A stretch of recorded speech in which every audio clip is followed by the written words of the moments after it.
Hello बच्चों, सभी को गुड मॉर्निंग और सभी को जय मां सरस्वती। तो आज हम आप सभी लोगों के लिए फिजिक्स के 5 महत्वपूर्ण प्रश्न लेकर आए, जो कि आप सभी लोगों को तैयार कर लेना चाहिए, जो कि आप सभी के बोर्ड एग्जाम को लेकर बहुत ही इंपॉर्टेंट है। और इस बार के लिए मैंने पूरे फिजिक्स से करीब 80-90 प्रश्न निकाला है, जो कि आपकी जो 60 टाइप के क्वेश्चन लघु उत्तरीय प्रकार के जो प्रश्न पूछे जाते हैं 2 नंबर वाले, ठीक है, 2 नंबरिया वगैरह, उन सभी का काम इससे हो जाएगा। लेकिन मैं एक ही साथ दे देता तो आपको याद करने में दिक्कत होगी, तो मैंने सोचा कि थोड़ा थोड़ा करके आपको सुबह की इस क्लास में कर करके बहुत समय याद करा देंगे। बस आप ये सोचना कि क्लास ले रहे हो तो क्लास में याद हो जाना चाहिए, बस इतना समझना, क्योंकि बहुत सारी चीजें हैं पढ़ने के लिए। आप सोचो कि क्लास लेकर दोबारा बाद में याद करेंगे, तो भाई समय नहीं बचा है बाद में याद करने के लिए मेरे भाई, है ना। तो ये ना करो तो बढ़िया है, अभी इसी वक्त याद कर लो, 10-5 मिनट देकर बढ़िया रहेगा। और हम आपको समझाते चल रहे हैं इसलिए याद भी हो जाएगा। ठीक है, तो चलिए क्लास की शुरुआत करते हैं। और हाँ, ये वरदान बैच है, हम हमेशा आपको बताते हैं इस वरदान बैच में अगर आपकी अभी तक तैयारी अच्छी नहीं हुई है, आपको समझ में नहीं आ रहा क्या पढ़ें क्या नहीं पढ़ें, कौन सी चीज़ें इंपॉर्टेंट है कौन सी नहीं चीज़ें इंपॉर्टेंट, तो आप इस वरदान बैच को ज्वाइन कर सकते हो। इसमें आपको केवल और केवल इंपॉर्टेंट चीज़ें ही पढ़ाई गई हैं। 4 लेक्चर 5 लेक्चर में चैप्टर को कंप्लीट कराया गया है और इंपॉर्टेंट क्वेश्चंस कराई गई हैं, और साथ में वन शॉट रिवीजन क्लासेस दी गई हैं। यानी अगर आपको कोई चैप्टर का रिवीजन करना हो तो वन शॉट रिवीजन क्लास देखकर रिवीजन कर सकते हो, और अगर इंपॉर्टेंट क्वेश्चंस की तैयारी करनी है तो क्लास देखकर तैयारी कर सकते हो।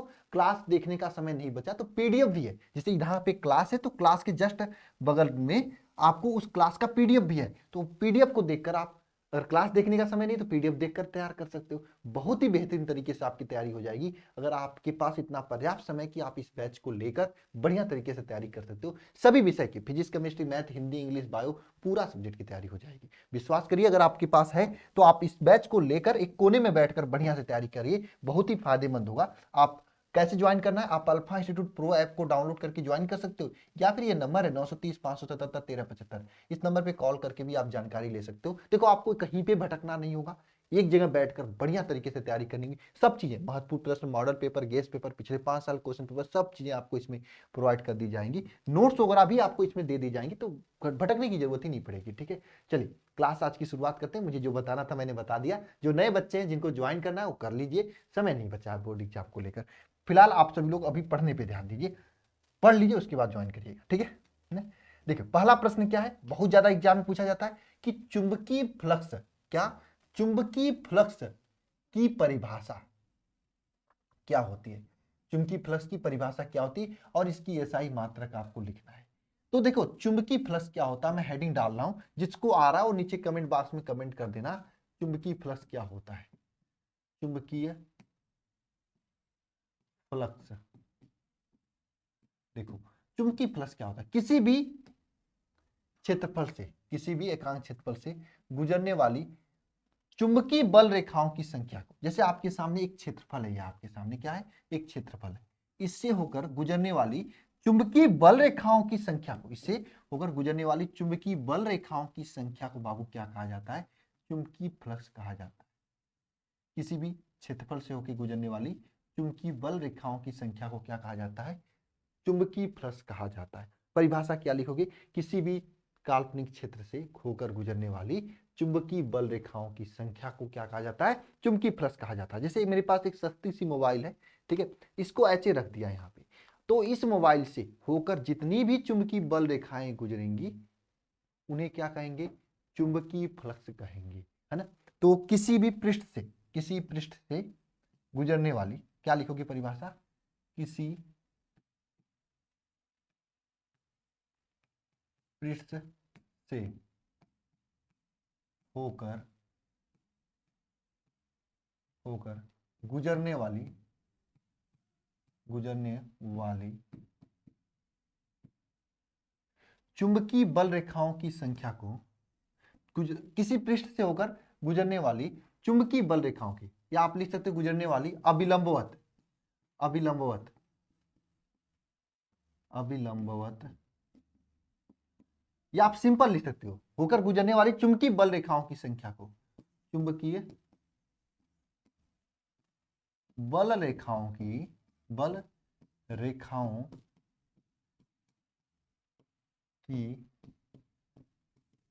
संख्या को क्या कहते हैं? संख्या को चुंबकीय फ्लक्स कहते हैं। चुंबकीय फ्लक्स कहते हैं। ये गलत लिखा गया ना, फ्लक्स कैसे लिखा जाएगा? ऐसे, फ्लक्स कहते हैं। किसी भी काल्पनिक पृष्ठ से होकर गुजरने वाली चुंबकीय बल रेखाओं की संख्या को क्या कहते हैं? चुंबकीय फ्लक्स कहते हैं। और ये चुंबकीय फ्लक्स होता है, इसे हम लोग फाई से क्या करते हैं? प्रदर्शित करते हैं। किससे प्रदर्शित करते हैं? फाई से प्रदर्शित करते हैं। किससे प्रदर्शित करते हैं मेरे भाई? फाई से प्रदर्शित करते हैं मेरे बच्चे। ठीक है, phi is equal to formula होता है, अगर मान लो जैसे ये आपका पृष्ठ है, इस पृष्ठ का क्षेत्रफल ए हो ना, और ये चुंबकीय क्षेत्र जो यहाँ पे चुंबकीय बल रेखाएं, जो चुंबकीय क्षेत्र इसका मान बी हो, तो phi is equal to formula होता है B A cos theta. Sir ये थीटा क्या होता है? थीटा ये होता है जिसे किसी भी पृष्ठ का जो क्षेत्रफल घटक होता है, जैसे आपका ये फोन है, फोन का जो क्षेत्रफल घटक होता है फोन के जस्ट लंबवत ऊपर की ओर, है ना, फोन के जस्ट लंबवत ऊपर की ओर। अगर फोन ऐसे रखा है तो इसके जस्ट लंबवत ऊपर की ओर। तो किसी भी पृष्ठ का जो क्षेत्रफल घटक, जैसे यहाँ पे इसका क्षेत्रफल घटक ये है जस्ट लंबवत, तो इस क्षेत्रफल घटक के साथ ये चुंबकीय बल रेखा जो कोण बनाती है वह आपका कोण होता है कास थीटा। ठीक है भैया, आया समझ में? Cos theta. अच्छा, यहाँ पर इसका एसआई मात्रक और परिभाषा दोनों पूछा है, तो इसका एसआई मात्रक क्या होगा लिखना सभी लोग यहाँ पे। चुंबकीय फ्लक्स का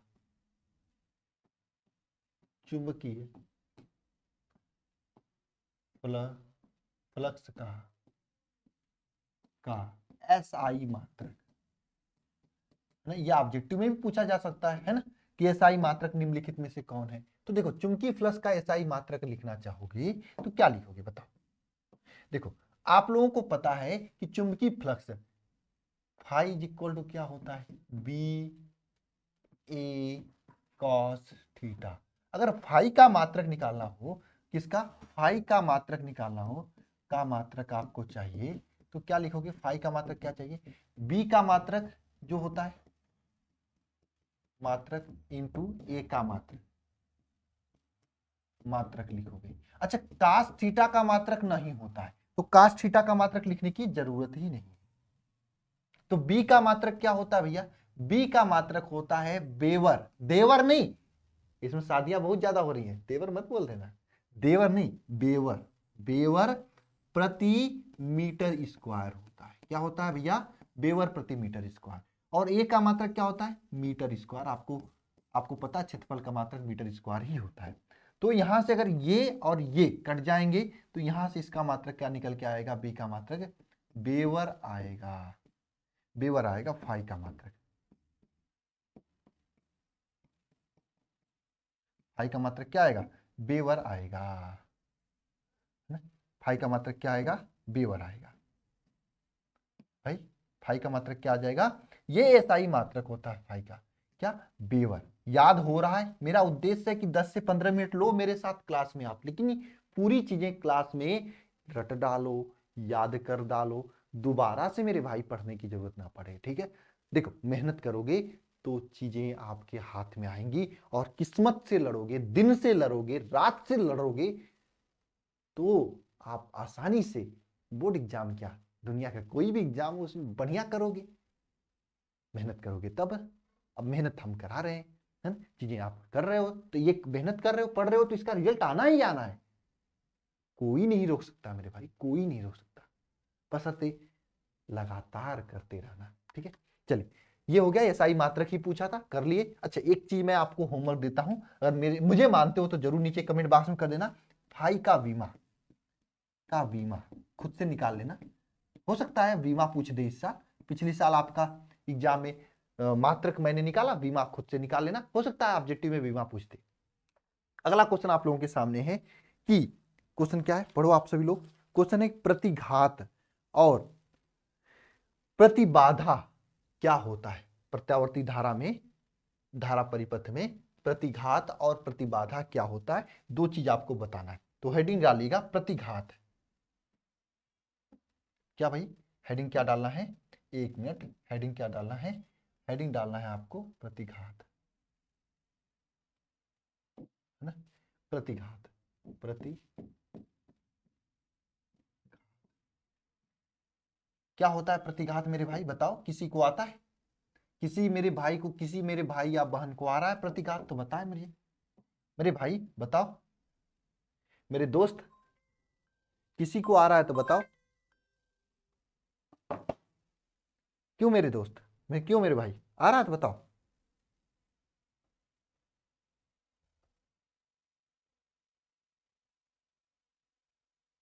देखो, अगर ऐसा कोई परिपथ हो, ऐसा कोई परिपथ हो जिसमें या तो आपके संधारित्र लगे हों या फिर प्रेरकत्व तो लगे हों, मान लो ये आपका संधारित्र लगा है, यानी या फिर प्रेरकत्व तो लगा है, आप एग्जाम में फिगर भी बना देना। देखो यहाँ पे ये आपका क्या है, संधारित्र सी है, सॉरी ये प्रेरकत्व तो यल लगा है आपका कुंडली की तरह, और ये संधारित्र सी है, इस तरीके से ये कोई चीज लगा हो, तो इस परिपथ में जो, भाई अब देखो भैया सीधी से मैं यहाँ पे बैटरी लगा देता हूं,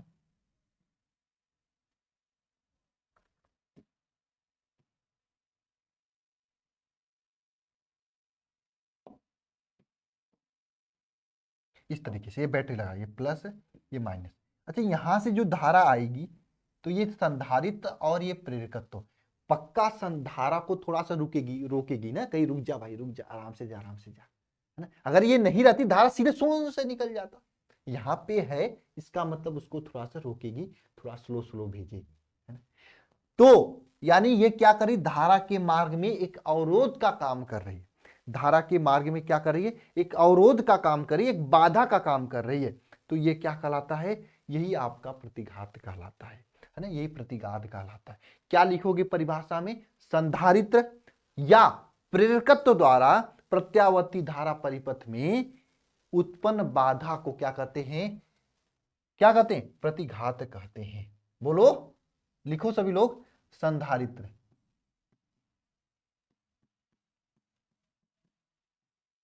संधारित्र या प्रेरकत्व द्वारा प्रत्यावर्ती, प्रत्यावर्ती, प्रत्यावर्ती धारा परिपथ में, परिपथ में जो उत्पन्न बाधा होता है, में उत्पन्न बाधा को क्या कहते हैं, को क्या कहते हैं, को प्रतिघात कहते हैं, प्रतिघात कहते हैं, कहते हैं, को क्या कहते हैं, प्रतिघात कहते हैं। और ये जो प्रतिघात होता है इसका मात्रक क्या होता है, ये प्रतिघात का जो मात्रक होता है मेरे भाई, ये जो प्रतिघात होता है इसका एक मात्रक भी होता है ना, प्रतिघात का मात्रक, इसका जो मात्रक होता है, इसका मात्रक होता है ओम, प्रतिघात का जो मात्रक होता है इसका क्या होता है, मात्रक, मात्रक होता है ओम, प्रतिघात का मात्रक क्या होता है, ओम होता है। सर लेकिन प्रतिबाधा क्या है ना, देखो प्रत्यावर्ती परिपथ में प्रेरकत्व इसे कहा जाता है, यल को क्या बोला जाता है, इसको प्रेरकत्व बोला जाता है, इसको संधारित्र बोला जाता है। इसके द्वारा प्रत्यावर्ती धारा परिपथ में उत्पन्न अवरोध को, उत्पन्न बाधा को क्या कहा जाता है, प्रतिबाधा कहा जाता है, प्रतिघात कहा जाता है, क्या कहा जाता है, प्रतिघात कहा जाता है। लेकिन प्रश्न आता है सर प्रतिबाधा क्या होता है, तो ध्यान दो प्रतिबाधा क्या होता है, यह भी पूछा जाता है, ध्यान देना, प्रतिबाधा क्या होता है, लिखना हेडिंग डालना सभी लोग, प्रतिबाधा,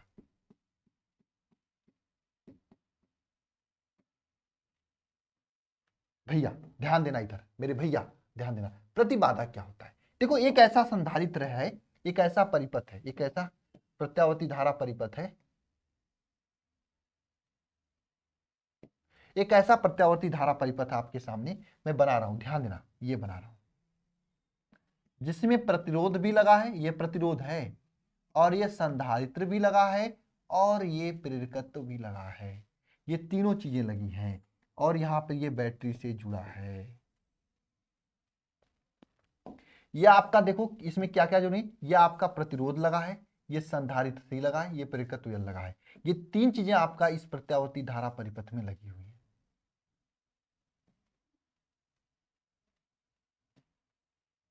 ये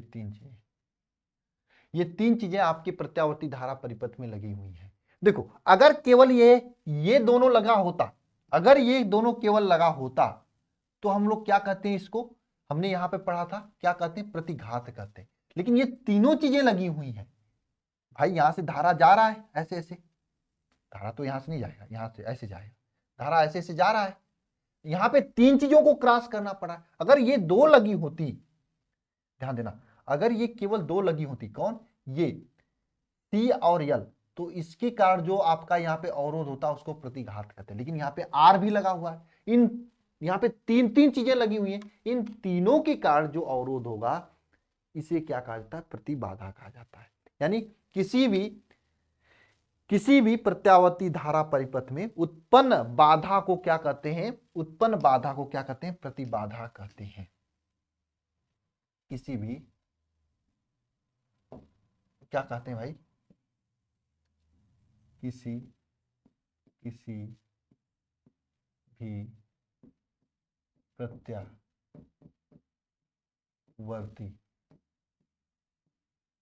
धारा परिपथ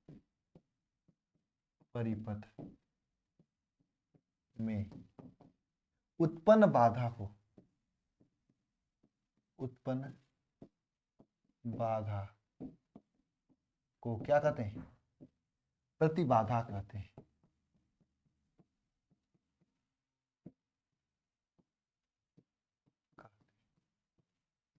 क्या कहते हैं, प्रतिबाधा कहते हैं। इसको जो है इसको जेड से प्रदर्शित करते हैं, प्रदर्शित करते हैं। किससे प्रदर्शित करते हैं, जेड से प्रदर्शित करते हैं। और प्रतिबाधा जेड इज इक्वल टू क्या होता है, जान दो, प्रतिबाधा जेड इज इक्वल टू क्या होता है, नहीं लिखते, लिख दे, किसी को आता है प्रतिबाधा जेड इज इक्वल टू क्या होता है, बोलो।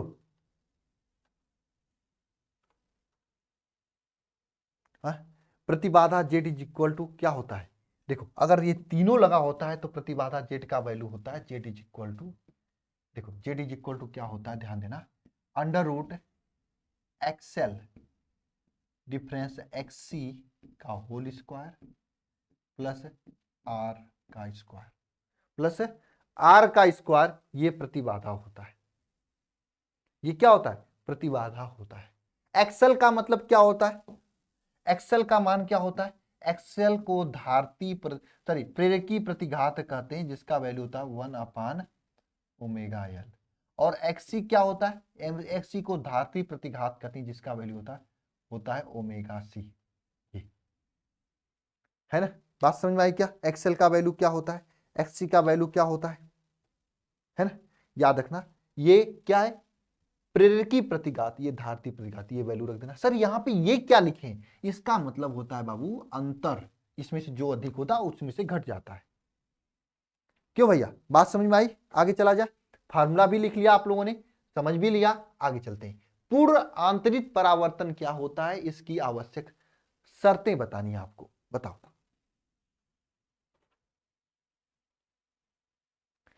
पूर्ण आंतरिक परावर्तन किसे कहते हैं, बताओ। है ना, देखो क्या होता है, ध्यान से समझना। जब कोई प्रकाश किरण सघन माध्यम से, कहां पे, सघन माध्यम से विरल माध्यम में प्रवेश करे, जब कोई प्रकाश किरण क्या करे, सघन माध्यम से विरल माध्यम में प्रवेश करे और एक विशेष आपतन कोण के साथ प्रवेश करे, जिसके कारण ये क्या हो, यह अपवर्तित न होकर उसी माध्यम में क्या हो जाए, उसी माध्यम में परावर्तित हो जाए, तो ये घटना क्या कहलाता है, ये घटना क्या कहलाता है, ये घटना क्या कहलाता है, ये घटना पूर्ण आंतरिक परावर्तन कहलाता है। ये अपवर्तित न होकर उसी माध्यम में क्या हो जाए, परावर्तित हो जाए, ये घटना क्या कहलाता है, पूर्ण आंतरिक परावर्तन कहलाता है। ठीक है भाई, बात समझा आपने। एक कोई प्रकाश किरण है ना, एक ऐसे विशेष कोण पर आपतित हो जिससे यह अपवर्तित न होकर उसी माध्यम में क्या हो जाए, परावर्तित हो जाए, तो ये घटना क्या कहलाता है, पूर्ण आंतरिक परावर्तन कहलाता है। जब कोई प्रकाश किरण सघन माध्यम से विरल माध्यम में इस प्रकार आपतित हो कि उसका कोण क्रांतिक कोण से अधिक हो। ध्यान देना, बात समझना। अगर यहां पे ध्यान देना, बात समझना। अगर प्रकाश किरण अपवर्तित न होकर इस तरीके से 90 अंश पे निकल जाता है, यानी ये कोण आपका 90 अंश हो जाता है, तो इस कोण को क्रांतिक कोण कहते हैं। लेकिन क्रांतिक कोण से अधिक करने पर यह प्रकाश किरण क्या करता है, इसी माध्यम में वापस लौट जाता है। यह घटना क्या कहलाता है, पूर्ण आंतरिक परावर्तन कहलाता है। तो यहां पे हम हेडिंग डालें, पूर्ण आंतरिक परावर्तन। क्या लिखेंगे पूर्ण आंतरिक परावर्तन में, जब मोटा चल रहा है पतला करें, क्या लिखेंगे, जब कोई प्रकाश किरण ना क्या करे, सघन माध्यम से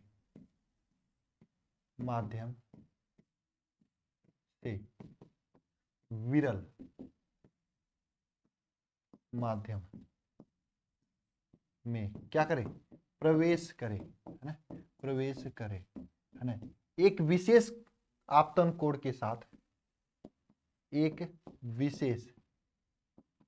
विशेष आपतन कोण के साथ, आपतन कोण के साथ, जिसके लिए क्या हो, प्रकाश का उसी माध्यम में क्या हो जाए, परावर्तन, उसी माध्यम में क्या हो जाए, परावर्तन हो जाए, परावर्तन हो जाए, तो यह घटना क्या कहलाता है, यह घटना क्या कहलाता है, पूर्ण आंतरिक परावर्तन कहलाता है, परावर्तन कहलाता है। यह घटना क्या कहलाता है, पूर्ण आंतरिक परावर्तन कहलाता है। यानी कोई प्रकाश किरण एक विशेष ऐसे कोण पर आपतित हो जिससे यह प्रकाश किरण इस माध्यम में न जाकर इसी माध्यम में क्या हो जाए, परावर्तित हो जाए, तो यह घटना क्या कहलाता है, पूर्ण आंतरिक परावर्तन कहलाता है। इसके लिए आवश्यक शर्तें कौन कौन से हैं, आवश्यक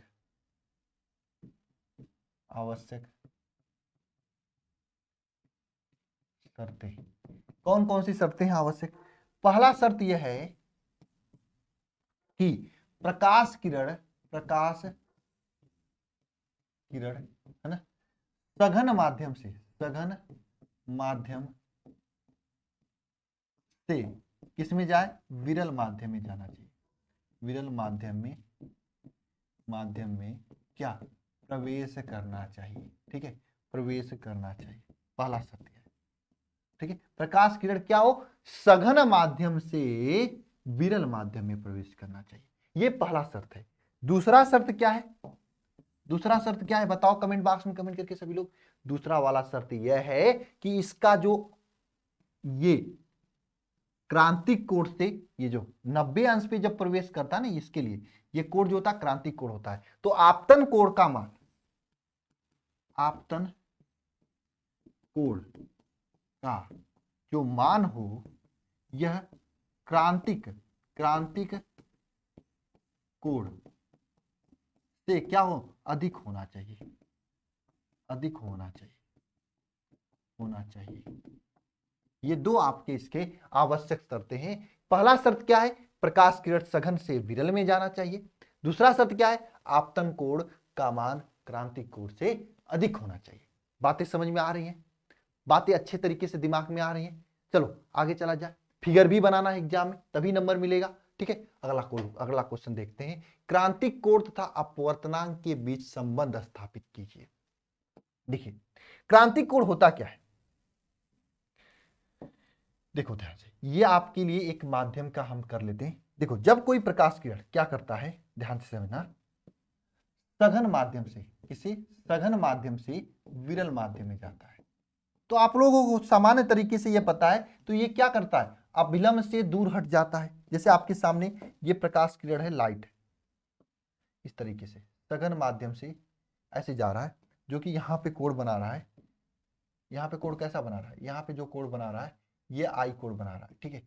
जब इसमें जाएगा तो क्या होगा, इसमें क्या जाए, अगर ये प्रकाश किरण अपवर्तित होगा विरल माध्यम, तो ऐसे आपका अविलंब से दूर हट जाएगा। यही तो आप लोग पढ़े हो ना, दूर हट जाएगा, हो जाएगा नहीं हो जाएगा बताओ।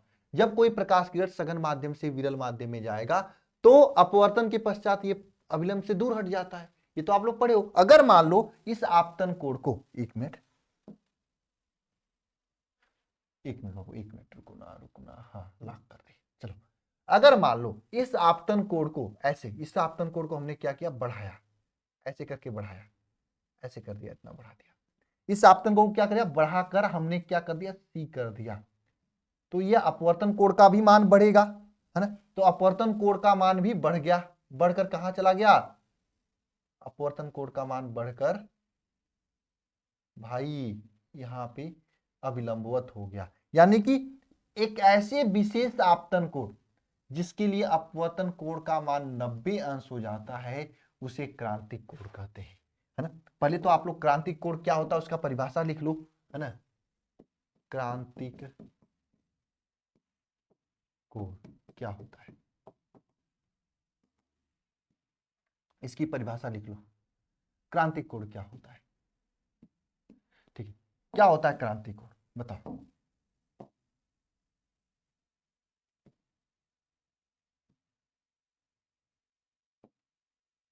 बताओ क्या, सघन सघन माध्यम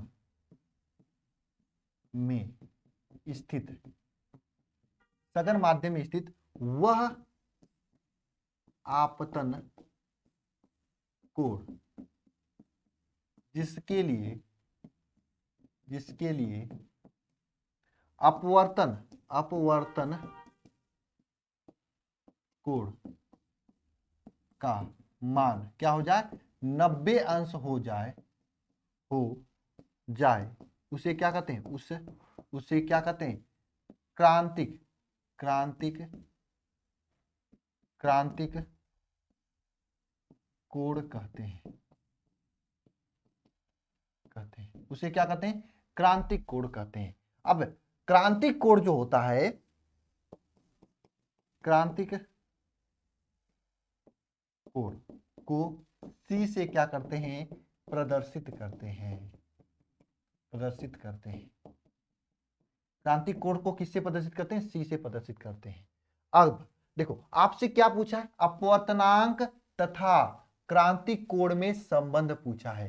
तो आप देखो मैं नेक्स्ट हेडिंग डालता हूं क्या, ध्यान से समझना सभी लोग, अपवर्तनांक अपवर्तनांक तथा क्रांतिक कोण में क्या संबंध, अपवर्तनांक तथा क्रांतिक कोण में संबंध, अगला हेडिंग हमारा। अब कैसे संबंध ज्ञात करेंगे, आप लोग जानते हो ना किसका, स्नेल का नियम, स्नेल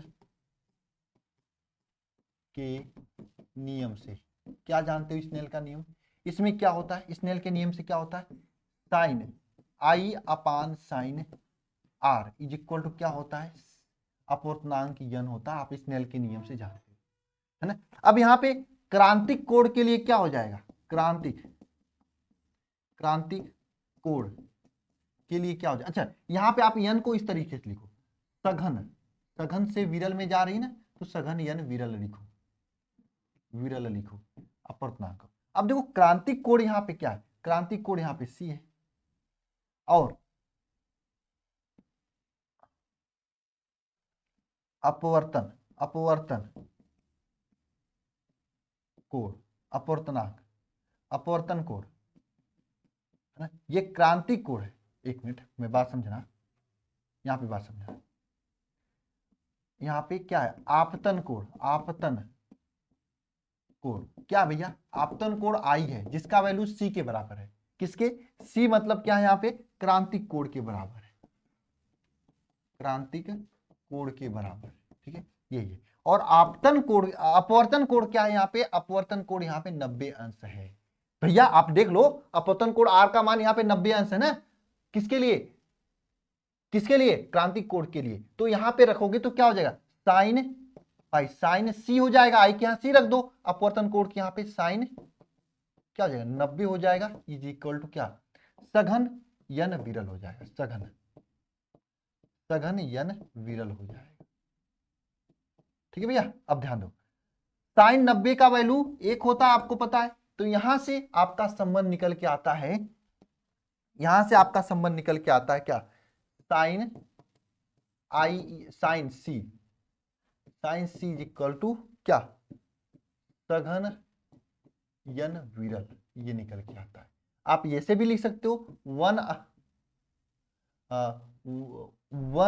वन अपान साइन सी लिख सकते हो, या फिर आप उल्टा भी लिख सकते हो क्या, ये आपका संबंध है, मान लो यही संबंध है आपका, छोड़ो यही संबंध है आपका, ठीक है, इससे ज्यादा मत ले जाना, क्या क्या लिखोगे, यही आपके न्यूमेरिकल्स में काम देगा, और यही संबंध भी है। 1n2 भी लिखा जाता है, या कभी कभी लोग क्या करते हैं, इसको इस तरह से लिखते हैं, sine C is equal to 1/2n1 ऐसे भी लिखते हैं, तो ये भी आपका सही है। 1 को आपका माध्यम मान लेते हैं, सघन मान लेते हैं, और 2 को आप विरल मान लेते हैं, ठीक है, इस तरीके से भी लिखा जाता है। ठीक है, बात समझ में आई आप लोगों को, आ गई बात समझ में।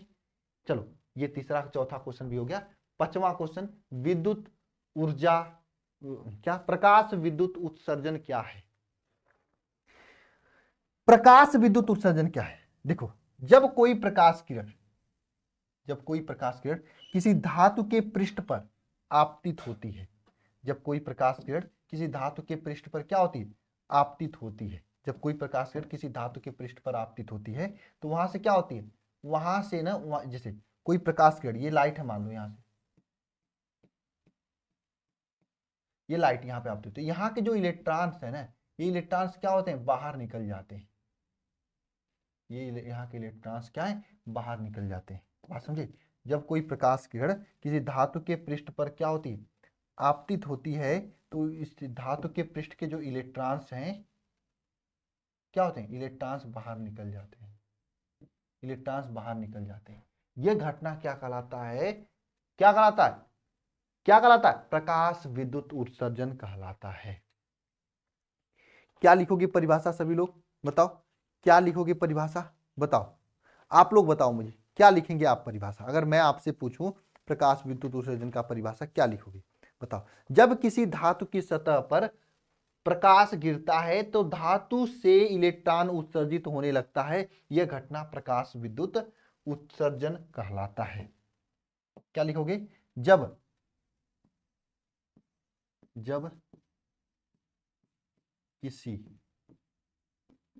धातु की सतह पर, जब किसी धातु की सतह पर है ना प्रकाश